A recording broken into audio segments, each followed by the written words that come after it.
What is up, you boobers?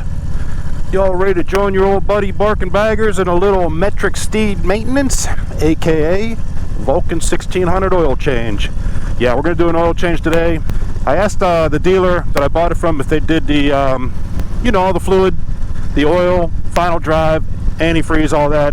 And he's like, yeah, I'm pretty sure we did. Pretty sure to me means probably not. And even if they did, I just want to make sure, and I also want to put synthetic in it. I think synthetic's way better here in Florida with the heat and all. It holds up better. So you saw we did the final drive in the last video. So let's do the oil change. We'll walk you through that. And there's even a little tricky filter not many people know about. So we'll show you how to get to that thing and clean that up. Put some synthetic in her, and we'll be set to go. So we're just cruising her around right now, heat up the fluids. Warmer, thinner, drains better. So that's always a good thing to do. And we will see you in the garage.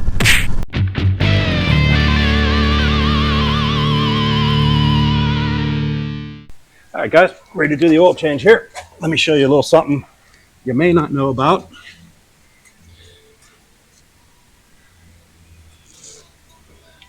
This bolt right here is actually a pre-filter to the filter. So we're going to pull that off, and I'll show it to you what it looks like and just clean that sucker off a little bit. And I like to pull this one with the bike leaning like this, that way all the fluid's coming this way. This is the main bolt right here, main drain bolt. I'm pretty sure if you pull this one and the bike's leaning, all the fluid's going to come out. I don't know why we'd need to pull the main bolt. So we're going to go with this, see what comes out. You can see the filter is a K&N. I really highly doubt that a dealership uses K&N filters. So I'm guessing that they didn't change the oil. So we'll check it out and, obviously put a new one on there. But let's go ahead and pull that filter plug and get the oil change started. All right, guys. I sure hope you can see in here, but I just loosened up that side bolt for the pre-filter. I got that just drained a little bit. I'm going to make too much of a mess because you know how that goes. But to let it flow a little better, if you pull the oil fill cap off, it relieves that suction pressure and lets it free flow. The oil fill cap, just like the final drive, you can buy a special tool for a fortune or just get a chisel or a large screwdriver and loosen that sucker up. That's going to let that drain a little better over there. You can see on the top here, somebody used a regular screwdriver and chipped the old chrome up. So that's why I like the chisel better. All right, and one of the nice things about the K&N, it happens to be a 17 mil also. So you didn't have to change sockets. How about that? So we're going to take that off while that other side is draining. That pre-filter's draining. We'll take this guy off and let him drain as well.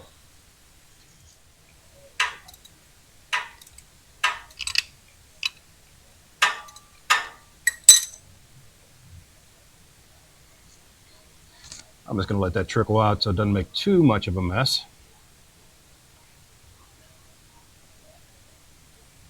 So I'm just going to let these drain for a little bit and pick you up again when everything is drained out. All right, filter's off. Just go ahead and wipe around where it seats.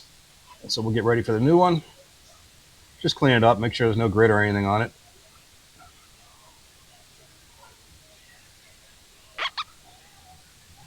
Yeah, it looks pretty good.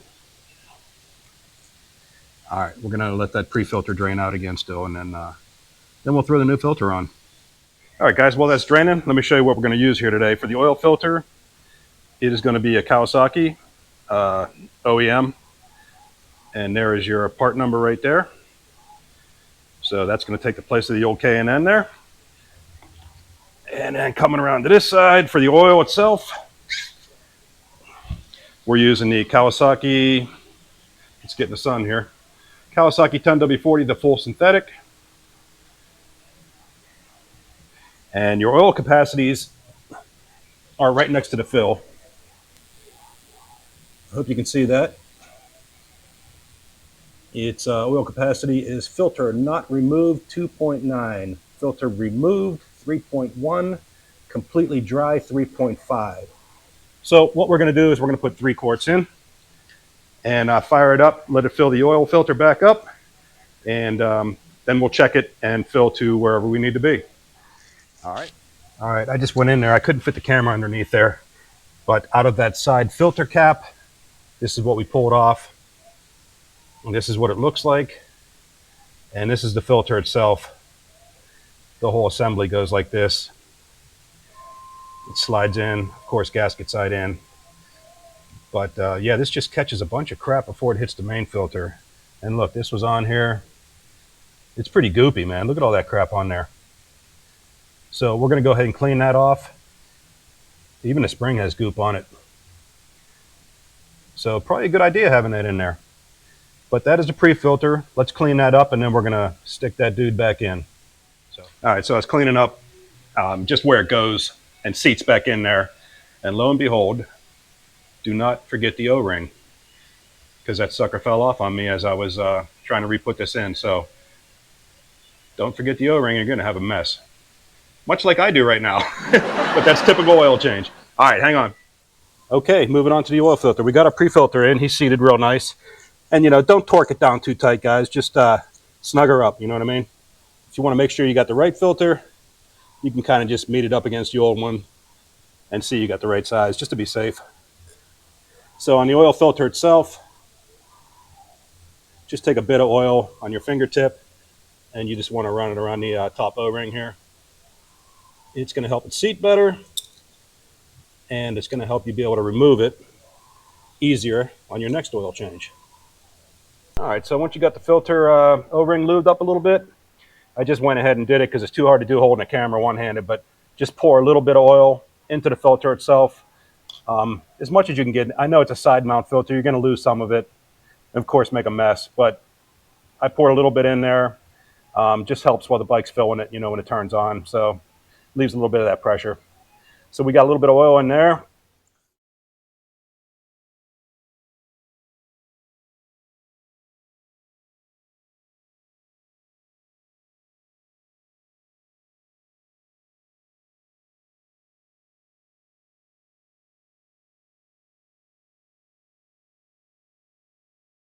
All right, guys, got her straight up and down on the jack. Let's go ahead and fill her up. Pre-filters in, oil filters in. And like I said, we're going to start with 3 quarts. And then just keep checking that gauge on the side. I'll show you where that's at in a second. It's actually something Harley could learn. The side gauge is so nice. I'll tell you another thing they can learn is the 90-degree valve stems this bike has. I can't tell you how many times I cut up my hands on the discs and the back wheel with the straight valve stems on the Harley. It's just ridiculous.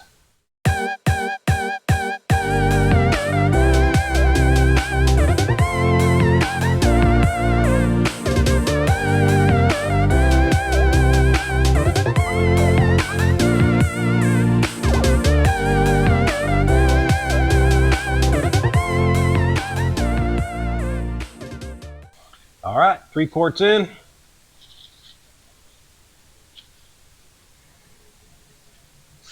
Put the old fill plug back in and fire up. Let the old oil recirculate, and then we'll have to add some by checking the window,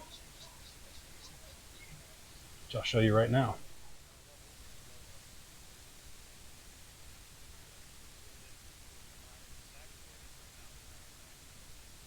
All right, we just shut her down. I let it run for a few minutes, and you can see the filler window now. It's quite low compared to what it was. So basically all we're going to do now is just fill it back in the fill hole, take it up to the line we want, and we're good to go.